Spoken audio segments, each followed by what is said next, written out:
Hey guys, Pete here. I want to talk to you about hiring the right employees and what that entails. And I'm going to give you a little example here.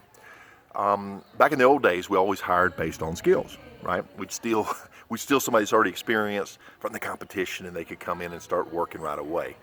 And on the surface, that's the way to go, but in reality, it is not anymore.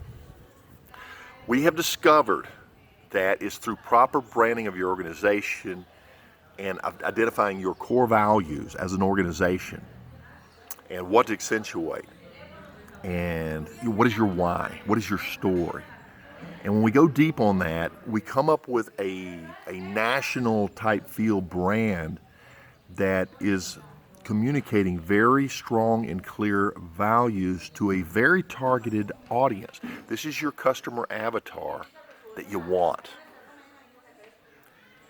If you've seen the companies out there that always seem to get the job, you got a better price, you do better work, whatever, but they'd rather pay $1,000 more for that other company.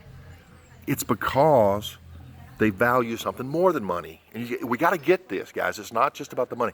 I know it appears that way because when you put yourself out there, you're initially attracting whoever's free, and there's just a huge percentage of the population, they don't have a relationship, they don't know anybody, they don't like anybody, they don't trust anybody, so it becomes a matter of price.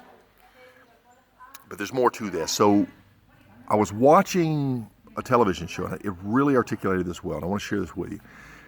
It was Star Trek: The Next Generation. They had this room called, what'd they call it? It was a room where it's virtual world.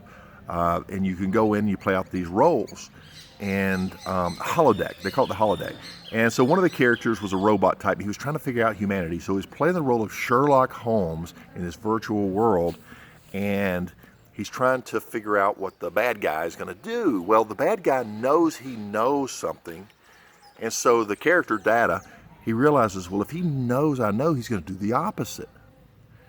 Then he got to thinking, well, but if he knows I know he knows, then he's going to go back and do the original. And then he starts getting confused. Well, there was another character in there played by Whoopi Goldberg. She was like some type of an empath, or she was really good with people and understand how people work. She says, forget all of that data. Ultimately, people revert back to who they are. Who they are. So you can go teach your service technicians your values. And they can imitate that for a while, but ultimately they're going to go back to who they are, and it's going to affect your culture. Everything that you're building has a feel within the organization.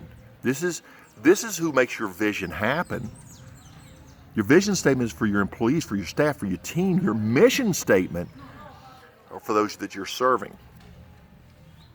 So when you hire, you must hire on character. Even if you have to teach the skills. And I know that's easier said than done, but that's where it's headed. If you want an organization that rocks, if you want that X factor, which we call the HVAC X factor, and depart from being the struggling HVAC contractor and advance to being the next generation HVAC entrepreneur, you're going to have to build this into your team. You're going to have to attract the right people who share the same values that you do, and they're just going to naturally acclimate to that culture, and it'll be an extension of them as well. Tip for the day, Pete Ramsey, your HVAC Greatness and the HVAC X Factor. You take care. We'll talk to you soon. Bye-bye.